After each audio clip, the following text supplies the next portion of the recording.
Hello and welcome to another day in paradise, and welcome to another edition of the Unapologetic Nagrobian. In today's video, Tanzania and Ghana, two amazing countries on the African continent, but today we're going to ask ourselves, why did ES choose Ghana over Tanzania? We're going to try and answer this question, but first I'm going to ask you to please like, subscribe, share and click the bell notification. Now, I'm not sure how many of you have been to Tanzania and Ghana and have managed to sum up both countries, but when I was looking at it, both countries seem to sort of even out each other. They both have incredible beaches. They both have a reasonable economy. They both have amazing people. In terms of aesthetics, Tanzania probably edges out Ghana. Culturally, Tanzania is more tied to Islamic culture than Ghana is. Ghana is more developed than Tanzania, but Tanzania's vast wealth and size makes it an ideal place if you're looking for future investment. Needless to say, when ES went to Tanzania, she was in heaven, of course. I suppose we need to look at things from the point of view of somebody who's repatriating to Africa. Because it's so different for somebody who's repatriating to Africa. If you're going on holiday, I think Tanzania would always be on the top of my list.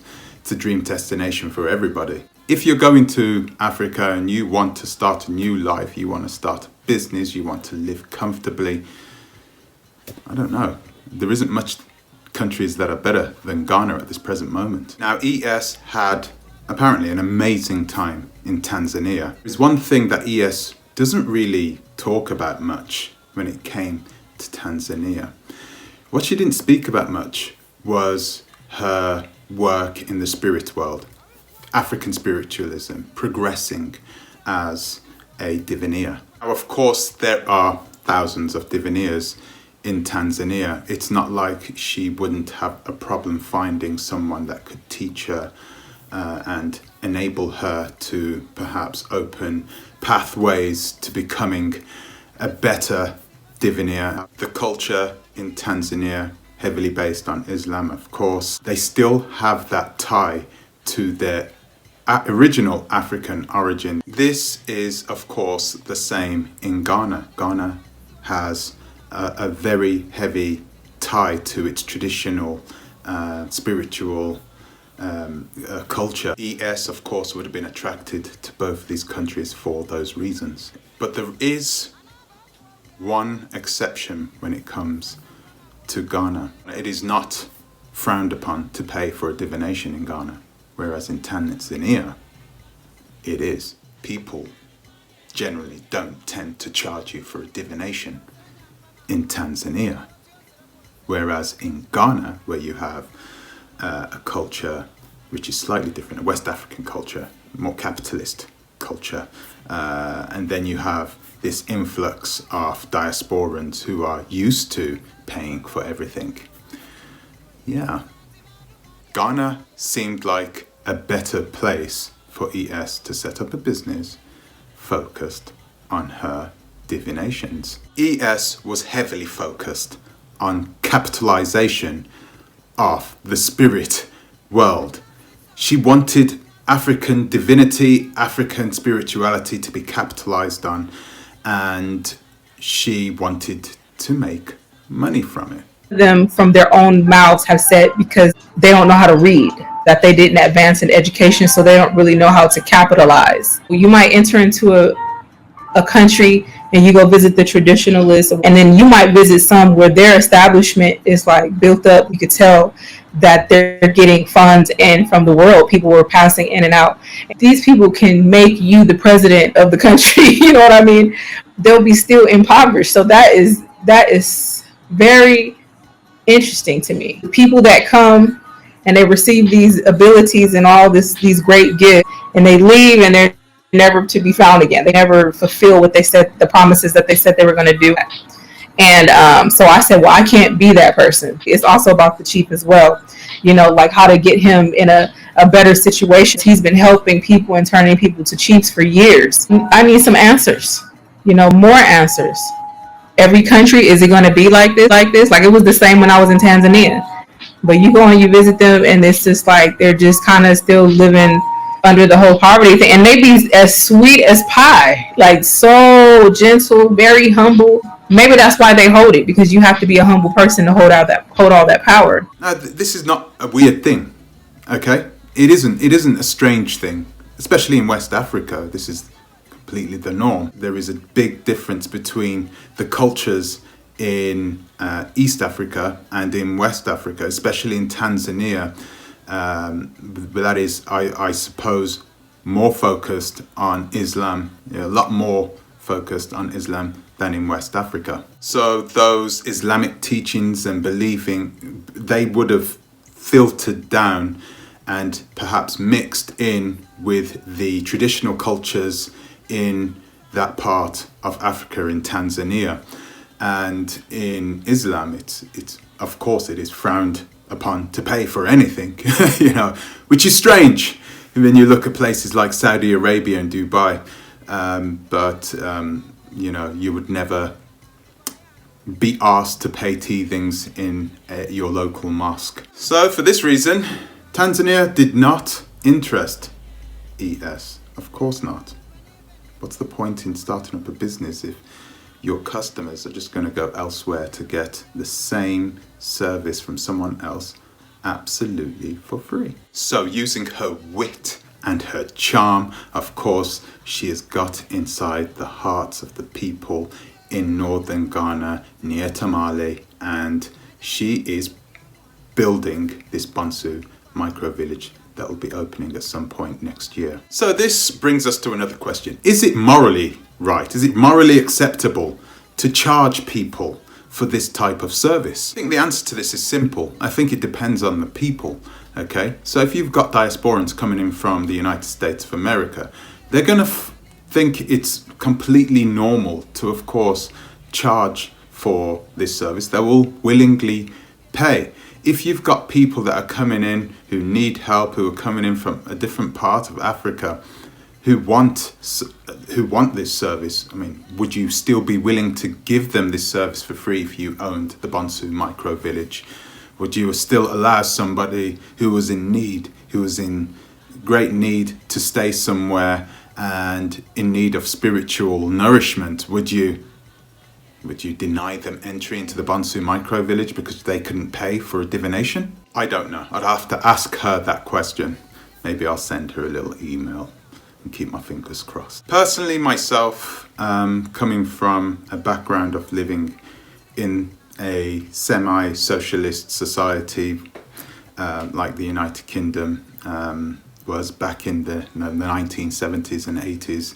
I grew up in that culture. I grew up in a country where you didn't have to pay for anything. You didn't have to pay for your schooling. You didn't have to pay for any surgeries. You didn't have to pay for your dental visits. You paid for nothing. You didn't even have to pay for your school meals. You didn't have to pay for your school uniforms. This was the state of the United Kingdom back in the 1980s. And even up till now, nothing much has changed. The way the British government saw it was like, hey, we've got the dough. We've robbed India. We've robbed China. We've taken most of our money from the United States for decades and decades before they threw the tea into the Boston Harbor. We still own Canada. Canada is still paying us billions in taxes. Australia is still paying us billions in taxes. New Zealand is still paying us billions in taxes, right? We've still got all these countries paying us for the money that we've lent to them because, hey, we did stick them in debt in the first place. So we've got all this money, let's just splash that on the kids so we have workers for our factories in the future. So I come from a place where it's frowned upon to pay for services like this. You would never pay money to go inside a church in the UK unless it's one of those Baptist churches or something where you have to pay teething. They don't do that in any other church in the United Kingdom.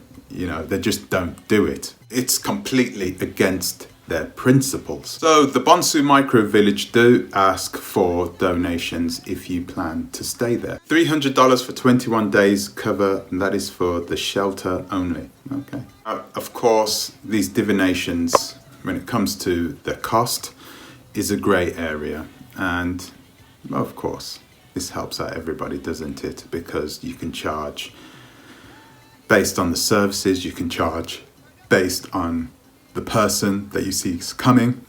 If you see that that person needed picking up from the airport in an old taxi, then of course that's one thing. But if they went and they rented a Land Cruiser or 2 Land Cruisers for him and his family for the entire stay, then of course you would charge them differently, wouldn't you? I really wondered, would any of you guys pay for a divination? Because I had people on my comment section saying that they would never pay for a divination.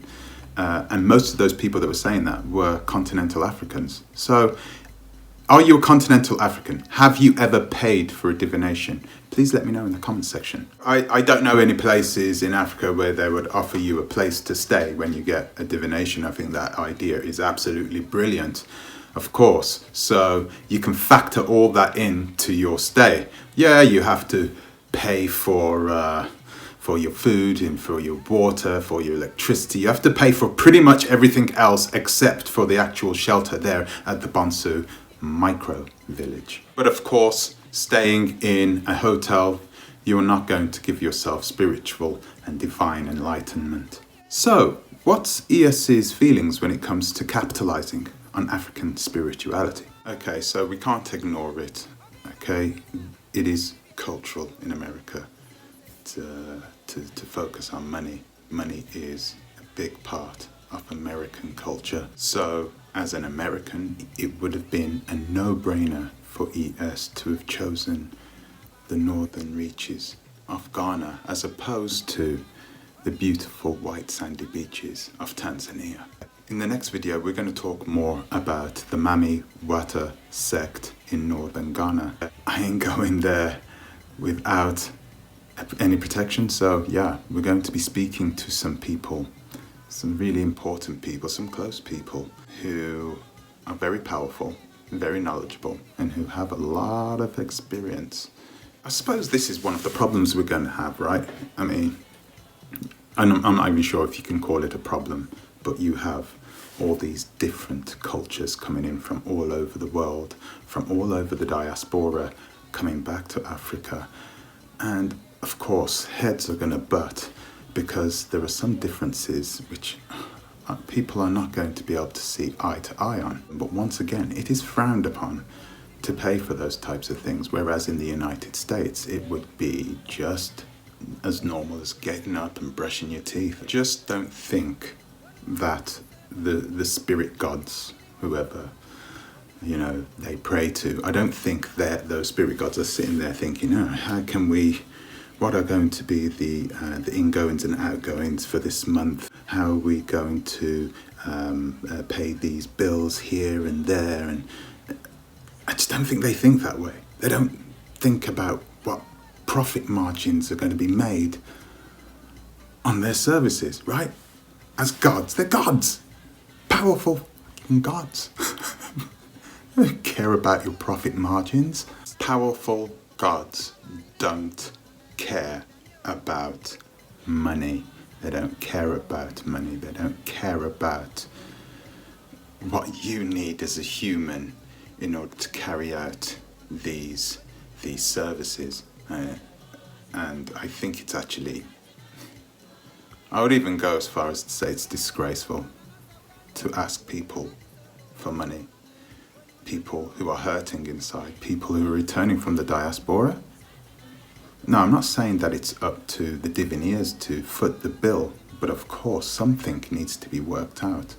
I watched a video before where I heard an African American gentleman say that before the year of return there should have been a year of reconciliation, and this would have been one of those things that would have been brought up in the year of reconciliation, how to adapt and how to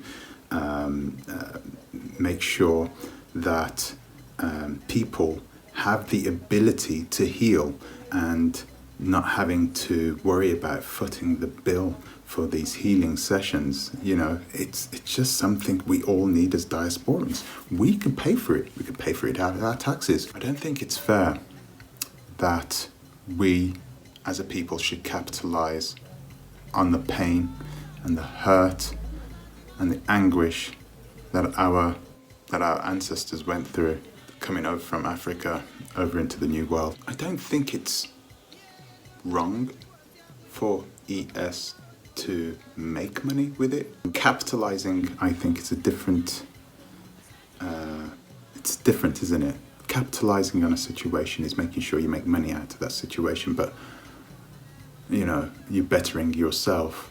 But if you could make money to make sure that your services could continue, perhaps for people who are less fortunate than you, you know, I think that's what they are doing at the Bonsu Micro Village by asking for donations and having people pay for donations over a certain period of time on Patreon and those sorts of things. So it puts them in a situation where they can have a little bit of money coming in so that the Bonsu Micro Village can sort of pay for itself. It was a brilliant idea for ES to make sure that the village was self-sustaining. Okay, she went out of her way. I remember her doing this. We went out of her way to get that wells put in, the water storage place underneath the ground. That was great. She knew she needed it. I remember her going, I think she went to Tamale to get the solar panels. She went there to get the solar panels, and I can't remember how she winged it, but she managed to ask her subscribers for that money, and the subscribers really came through. It was beautiful to see that happen, and it's a testament to her as a person. She could overcome problems which most people couldn't. So guys, that's it from me for today. Guys, let me know about your experiences with your divinations. I've got a lot of content coming up on this, and I'm pretty excited about this, to be honest with you. It's really, really interesting for me to go through this and to learn, because that's what I'm doing. I'm learning, okay? I'm learning as I go along here, and you're learning with me. I'm hoping so. We both benefit. So I'm going to leave it there. Thank you guys for watching. Thank you for listening, if you were just listening, and I will see you in the next one. Until the next time, please think twice. Ta-ra a bit.